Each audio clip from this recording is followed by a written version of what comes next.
Dans cette vidéo, je vais te donner 10 points, 10 choses très importantes à savoir avant ton immigration de l'Afrique vers le continent américain, plus précisément vers le Canada. Ces 10 points vont faciliter ton intégration une fois que tu vas être arrivé. Reste jusqu'à la fin de la vidéo parce que tu vas aimer le contenu de cette vidéo. Bon retour avec l'Afro Investisseur, c'est un autre Terence pour une autre vidéo qui va aider la communauté afro à être de plus en plus compétitive. Et sans trop tourner au vif du sujet, plongeons directement là-dedans. Le premier point, c'est tout simplement les impôts, les taxes. Chaque année, nous sommes imposés à hauteur de 30% sur notre revenu d'emploi. Et ces impôts, nous sommes obligés de les payer au niveau provincial, au niveau fédéral. Pour ceux qui ne connaissent pas la différence, le niveau fédéral, c'est ce qui gère le pays en entier. Le niveau provincial, c'est ce qui gère la province. Ça fait que chaque année, on doit reverser l'équivalent de 35% au total entre ces deux paliers de gouvernement, le fédéral et le provincial. Mais ce qui est génial aussi à savoir, c'est que au niveau de chaque année, aux alentours de mars, avril, tu as ce qu'on appelle un retour d'impôt. Chaque année, les Canadiens doivent remplir, Canadiens et résidents permanents bien entendu, doivent remplir leur T4 pour faire leur déclaration d'impôt. Et vis-à-vis de ta déclaration d'impôt, vis-à-vis de ton salaire, tu seras peut-être chanceux de recevoir un retour d'impôt. C'est ce qu'on appelle un retour d'impôt. Ici, c'est l'une des périodes les plus excitantes pour plusieurs personnes, le retour des impôts. Le deuxième point, ça va être le logement. Après avoir immigré, on veut se faire plaisir, on veut se mettre à l'aise, on veut s'installer dans une bonne communauté, dans un beau quartier. Laisse-moi te donner une bonne nouvelle, tu vas sûrement aimer celle-là. Après avoir traversé le Canada, de l'est à l'ouest, d'un côté à l'autre, je peux te dire que le Québec, c'est la province la moins chère, la plus abordable pour s'installer, pour acheter une maison, pour louer une maison, pour bâtir une maison. Le Québec reste le moins cher comparé aux autres provinces. Mais maintenant, hey, si tu veux t'installer dans les autres provinces, je te conseille parce qu'il y a d'autres opportunités que nécessairement tu ne vas pas trouver ici au Québec. Mais pour revenir au logement, le logement ici au Québec, ou devrais-je dire dans tout le Canada, en Amérique, c'est l'une des dépenses les plus importantes. C'est une des dépenses que tu dois faire chaque mois. Chaque mois, tu dois payer ton loyer. Le premier du mois, tu as le propriétaire qui cogne à ta porte pour réclamer son argent. Ou tu as certains propriétaires qui vont peut-être pousser ça jusqu'à la date du 5. Mais en général, c'est entre le premier et le 5 que tu dois payer ton loyer mensuellement. Et écoute-moi bien, c'est très important à savoir. Ici, si tu ne payes pas le loyer, il n'y a pas de négociation. Ah, mon frère, ma soeur, non. Tu ne payes pas, ils vont te donner un temps, une fenêtre de temps. Si tu ne payes pas dans cette fenêtre de temps-là, ils vont te prendre, ils vont te mettre dehors, ils vont mettre une autre personne. Aussi simple que ça.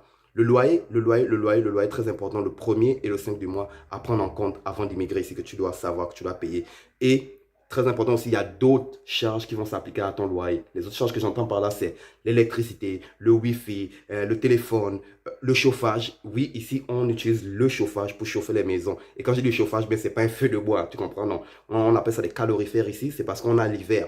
Pendant la période hivernale, il fait tellement froid qu'on a besoin de chauffage. Fait que c'est une période qui dure 6 mois. Et sur ce 6 mois-là, tu as ton coût de l'électricité qui va augmenter. Et ça va être une charge au-dessus qui va venir s'appliquer sur ton loyer à la fin du mois. Parce que tu vas devoir payer Hydro-Québec. Tu vas devoir payer tout ça. Fait que le loyer, très important. Mais un autre bon point à savoir à propos du loyer, du logement, c'est que ici, Montréal a été bâti de façon que les communautés s'installent et se développent facilement, assez rapidement et simplement. Qu'est-ce que j'entends par là? C'est que si tu te promènes autour de la ville, tu vas trouver des parcs, des écoles, des rues commerçantes, des hôpitaux dans un même rayon. D'un quartier à l'autre, ou devrais-je dire aux deux rues séparées, tu vas retrouver une école, un parc, rue commerçante. C'est ça la beauté de Montréal, c'est ça la beauté du Canada. Le troisième point, pour le troisième point, on va changer de décor ce mois. Comme tu peux le voir, on a changé de décor, on est rendu à l'extérieur, c'est mi-mai, il commence à faire chaud, il commence à faire beau, fait que tout le monde veut profiter, surtout après le long temps qu'on a passé en confinement. Mais pour le troisième point, j'allais parler dans le troisième point du transport en commun. Écoute, Montréal est tellement bien desservi que tu n'as vraiment pas besoin d'une voiture, surtout si tu viens d'arriver, à moins que tu aies les moyens de t'offrir une voiture, parce que ça, c'est des dépenses supplémentaires que tu vas t'ajouter sur tes dépenses de logement et de divertissement et tout. Le réseau de transport de Montréal est l'un des meilleurs ici en Amérique du Nord, en Amérique latine. C'est l'un des meilleurs, non, sans déconner. Tu vas avoir les bus, tu vas avoir le métro. En ce moment, ils sont en train de construire le RAM, le RER, comment ils appellent ça, désolé, le tramway. Je pense que c'est ça aussi le mot en français, désolé, j'ai trop vécu dans le côté anglophone du pays. Mais le tramway qui sont en train de construire aussi. Et ils ont aménagé le pays avec des pistes cyclables. Écoute ça, c'est génial. Ils t'ont aménagé des pistes cyclables qui te permettraient de traverser le pays tout entier. Sans déconner. Sans déconner. Moi, je te conseillerais personnellement, si tu viens d'arriver, de te trouver un vélo. Parce qu'avec un vélo, tu vas pouvoir découvrir la grande région de Montréal. Tu vas pouvoir découvrir la beauté de Montréal. Parce qu'en hiver, comme en été, comme au printemps ou en automne, Montréal, c'est un tableau qui vaut la peine d'être admiré. Fait que, hey, je vais pas en parler plus sur le transport. Il n'y a pas grand chose à dire là-dessus, à part que... Ouais, en passant, ouais, c'est vrai. Le transport aussi mensuel, ça aussi, c'est une dépense mensuelle. Chaque premier du mois, tu dois payer pour ta passe de bus. Ta passe de bus, elle va te permettre d'utiliser le métro, d'utiliser le bus d'une région à l'autre. Mais attention, dépendamment de la région où tu vis, tu vas sûrement être appelé à payer des frais supplémentaires pour pouvoir faire le voyage en 2 ou 3 rives différentes. Ça, c'est les choses à retenir avec le transport. Le prochain point, on va parler d'un point ici que la plupart du monde aime. On va parler du manger. Oh, mais bien entendu, la bouffe au Canada. Ça m'a quoi la bouffe au Canada? La bouffe au Canada, c'est pizza, burger, côte levée, poulet, oui, beaucoup de poulet. Ils ont leur plat traditionnel, ils vont avoir la tourtière, ils vont avoir la poutine, ils ont leur plat traditionnel. Mais une chose à retenir à propos de l'alimentation ici au Canada, à Montréal, c'est que les Canadiens ne mangent pas très épicé. On ne mange pas très épicé ici au Canada. Qu'est-ce que j'entends par là? C'est que comparé aux pays où on va épicer nos bouillons, nos sauces et tout, eux ici, ils ne sont pas portés là-dessus. Tu vois, ils ont des problèmes intestinaux, ou devrais-je dire, ils ont les organes intestinaux assez fragiles, fait qu'ils n'endurent pas vraiment les plats super épicés. Super épicés. Mais, comparé aux autres provinces que j'ai visitées, Montréal est l'une des plus diversifiées quand ça vient au domaine alimentaire. Tu comprends? Tu descends dans Montréal, tu vas trouver, écoute, de l'algérien, du chinois, du japonais, du coréen, du sénégalais. Il y a plein de plats ici à Montréal. Comparé aux autres provinces. Admettons, je vivais en Colombie-Britannique, à Vancouver. Le choix alimentaire était vraiment minime. Ça se résumait à pizza, kebab, shish taouk, ou encore sushi, ou encore de l'indien. Alors qu'ici à Montréal, tu vas pouvoir smash les meilleurs plats que tu veux. Parce qu'on vit dans une ville diversifiée culturellement comparée aux autres. Fait que la bouffe à Montréal, à retenir, ici on ne mange pas épicé. On mange sucré, on mange beaucoup de sucre ici dans l'alimentation canadienne, dans l'alimentation québécoise. Ouais, beaucoup de sucre. Leurs plats traditionnels, en général, vont être composés de ce qu'on appelle le sirop d'érable. Et dans une prochaine vidéo, je vais t'en donner plus de détails, je vais te parler du sirop d'érable et plus en profondeur de leurs plats traditionnels. On est rendu au point numéro 5, le divertissement. Écoute-moi bien, le Canada diffère de tous les autres pays quand ça vient au divertissement. Parce que ils ont tellement plein de choses, c'est incroyable, tu sais même plus où donner la tête. En été, tu vas voir le festival de musique, tu vas voir le festival du manger. Oui, le festival du manger. Tu te retrouves dans une rue, c'est juste des camions qui sont là avec des plats de différentes régions autour du monde. C'est incroyable, expérience à vivre. Tu vas voir des festivals pour des familles. Tu vas voir les cinémas à l'extérieur, les cinéparcs. Comme en ce moment, écoute, on est dehors, on est dans un parc, pas loin de chez moi, regarde ça. Le parc, il est rempli de monde. Il fait beau, il fait chaud, le monde a envie de profiter, alors ils se sont retrouvés là en train de faire des barbecues, ils enjoy, ça c'est incroyable. Tu vas voir les autres divertissements que nous aussi on a sur le continent, comme le basket, le football. Attention à propos du football, ici le football, ils appellent ça le soccer. Si tu leur mentionnes le football, ils vont penser que tu parles du football américain, fait que tu dois leur mentionner le soccer quand tu veux parler du football que nous on joue, du foot que nous on joue sur le pays, tu vois. Ils ont plein de divertissements, je ne vais pas trop m'attarder là-dessus parce que chaque province a ses divertissements bien propres à eux. Ça diffère d'une province à l'autre, mais c'est quelque chose de génial, surtout en été. C'est une expérience à vivre. Tu ne peux pas rester à l'intérieur parce qu'il y a tellement plein de choses à faire. Entre la lecture, entre les festivals, comme j'ai dit un peu plus tôt, entre les sports. Il y a tellement plein de choses à faire en été, en automne et au printemps que tu ne peux pas rester à l'intérieur. Il faut vraiment que tu sortes. Tu comprends? Bon, le 6e point, c'est tout simplement la langue. Il n'y a pas grand-chose à dire là-dessus, à part que au Canada, on parle 2 langues officiellement, le français et l'anglais. Le Québec, c'est la province francophone et le reste du pays, c'est la langue anglaise qui est parlée. Mais il y a aussi d'autres langues, d'autres dialectes qui sont parlés par les communautés autochtones qui étaient auparavant ici, avant comment dire, la colonisation. Tu vas voir l'Iroquois, tu vas voir l'Amérindien. Ça, c'est ce que moi je connais personnellement. Mais il y a d'autres langues qui sont parlées ici. Mais les langues officielles, premièrement, français, anglais. Et quand tu vas aller dans d'autres provinces, tu vas avoir les communautés qui se sont établies. Ils vont parler leur langue, comme à Vancouver. Dans les communautés asiatiques, tu vas beaucoup retrouver de mandarin, de cantonais. Le français au Canada est une langue protégée. Ici, le français, il considère comme une langue en danger parce que, comme je l'ai mentionné un peu plus tôt, le reste du pays parle anglophone. Il y a juste une province qui parle français. Une province de 5-6 millions d'habitants. Ça te donne une idée comparée au reste de la province. Et le Canada compte 33 millions d'habitants. Fait que fais vite le calcul. Fait que le Québec, c'est la province francophone où tu veux rester. Mais Montréal, c'est la ville dans la province francophone qui est bilingue. À Montréal, on parle français-anglais. Voilà pourquoi tu vois beaucoup de communautés afro s'installer ici à Montréal à cause de ça. Le prochain point, on va parler de l'emploi. L'emploi au Canada. Est-ce que c'est une terre d'opportunité comme ils nous le font miroiter dans les publicités, dans les cartes de vœux, à la télé, dans les films et tout?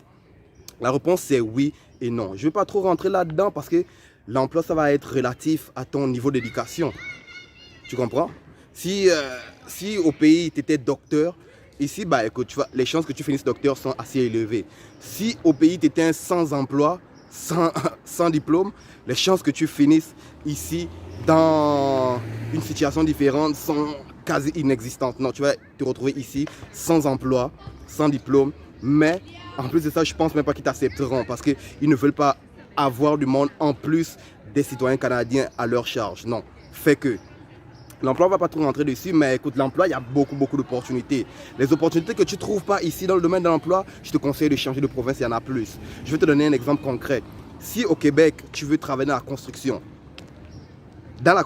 ne serait-ce que le job, le boulot le plus simple comme passer du balai, ici, ils vont te demander des attestations. Les attestations des cours et tout ça. On n'a pas besoin de tout ça. Quand tu bouges d'un autre côté de la province, quand j'étais allé à Vancouver, en Colombie-Britannique, eux, ils te demandent même pas ça. Tu te présentes le lundi matin, tu parles au gérant, au boss, désolé, pas le gérant, tu parles au manager, au chef d'équipe qui est là sous le chantier. Tu dis, hey, je viens d'arriver dans la province, je cherche un emploi, tu as ce que tu as besoin, les équipements de sécurité. Ils t'engagent sur le moment, tu es prêt à commencer. La vie en communauté ici, waouh! La vie en communauté au Canada, c'est incroyable.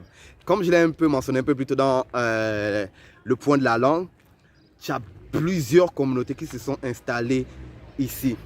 Mais ce qui est triste à dire, la vérité, c'est que la communauté afro, elle est éparpillée à travers le pays. C'est incroyable. Les afro-anglo, eux, ils préfèrent immigrer dans les provinces anglo. Les les afro-francophones, eux, ils vont préférer immigrer dans la province francophone. C'est aussi simple que ça, n'est-ce pas?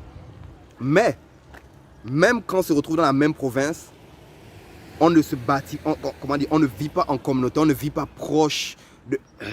C'est dur de te promener à Montréal et de trouver un quartier, admettons dire ici, le quartier sénégalais, le quartier ivoirien. Non, t'as pas ça. Mais quand tu te promènes, tu vas trouver le quartier portugais, tu vas trouver le quartier italien, tu vas trouver le quartier maghrébien. Pourquoi? J'en ai aucune idée, mais notre communauté à nous, on n'a pas encore compris l'importance de bâtir une communauté soudée. Fait que les communautés où tu vas retrouver une communauté pour te sentir à la maison, je te conseillerais Montréal si tu vis dans le côté francophone. Si tu veux vivre dans le côté francophone, Montréal définitivement. Si tu veux vivre dans le côté anglophone, Toronto.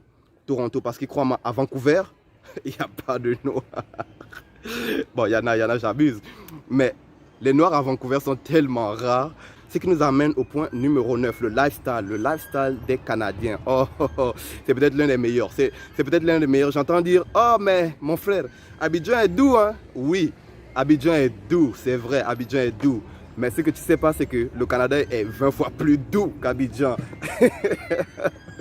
Le lifestyle. Écoute, le lifestyle... Ça dépend d'une génération à l'autre, tu comprends? Le lifestyle de la génération de la vingtaine et tout, c'est sortir, c'est faire des parties, c'est être à la plage, c'est chiller entre amis. Ici, désolé, je vais utiliser beaucoup d'expressions québécoises. Chiller, ça veut dire profiter du bon temps entre amis. Ça va être Les amis vont se retrouver dans les parcs, ça va aller bruncher, ça va aller prendre des apéros, ça va faire des 5 à 7 et tout. C'est ça le lifestyle ici. Le lifestyle, il a l'air d'être assez relax. Le monde n'a pas l'air trop stressé ici. C'est très intéressant. C'est ça le lifestyle ici. Je ne veux pas trop m'attarder sur le lifestyle, à moins ce que vous voulez, mais je ferai une vidéo spécifique là-dessus, vraiment sur le lifestyle des Canadiens comparé au reste du monde et plus précisément de la communauté afro. Ce qui m'amène au dernier point, la liberté. Waouh! Le Canada, on est libre de faire ce qu'on veut. Je suis libre de penser comme je veux, je suis libre de critiquer qui je veux. Pas mes parents, ils vont me baffer. Non mais, la liberté n'a pas de prix. On est d'accord là-dessus. La liberté n'a pas de prix. Combien vont-ils mettre sur ça? Il n'y a pas de prix là-dessus. Ce que je n'ai avec le Canada, c'est qu'aujourd'hui, je peux me lever si j'aime pas ma réalité dans cette province québécoise. Je peux me lever, prendre mes affaires, bouger, aller de l'autre côté du pays. C'est ça, la liberté de faire ce qu'on veut, la liberté de critiquer qui je peux critiquer le gouvernement aujourd'hui. Les chances que je vienne me faire soulever, j'étais dans une prison quelque part perdue, sont de zéro. La liberté, la liberté, la liberté. Oui, il y a du racisme comme tout autre pays autour du monde, il y a du racisme. C'est la vérité de l'être humain. Mais personnellement, moi, combien de fois j'ai dû faire face au racisme depuis que je suis Canadien, depuis que je suis au Canada? Pas plus de 2-3 fois. Et je dois te dire, j'ai visité le pays quasiment au complet, là. Je suis passé dans plusieurs provinces canadiennes, là. Mais la liberté que j'ai pu savourer, ça n'a pas de prix, là. Ça n'a pas de prix. Dans la liberté, je peux mettre la sécurité. Dans nos pays, on ne peut pas faire ce qu'on veut parce qu'on ne se sent pas en sécurité. Au Canada, ici, c'est la sécurité. Je peux me promener ici en pleine nuit à 1h, 2, 3h du matin. Je me sens en sécurité, plus en sécurité que chez nous dans nos pays. C'est incroyable. C'est incroyable. La liberté, la liberté, la liberté, ça n'a pas de prix. Mais hey, je vais arrêter le vidéo aujourd'hui. J'en ai tellement déjà beaucoup dit. Il y a tellement beaucoup d'autres choses à parler. Il y a tellement beaucoup d'autres choses à vous faire découvrir. Mais hey, la seule façon d'être au courant de ce que je vais drop le prochain vidéo, c'est ce que tu dois faire. Aime, partage, mais très important, abonne-toi et clique sur la cloche de notification pour être avisé de ce que je vais mettre le prochain vidéo. Où on va parler d'autres choses. On va parler de l'alimentation en profondeur. On va rentrer en profondeur dans l'alimentation des Canadiens. On va rentrer en profondeur dans le divertissement des Canadiens. Écoute, il y a tellement plein de choses à dire. Juste abonne-toi à la chaîne. Clique sur la cloche de notification. Je te retrouve dans le prochain vidéo de l'Afro Investisseur. À la prochaine avec plus.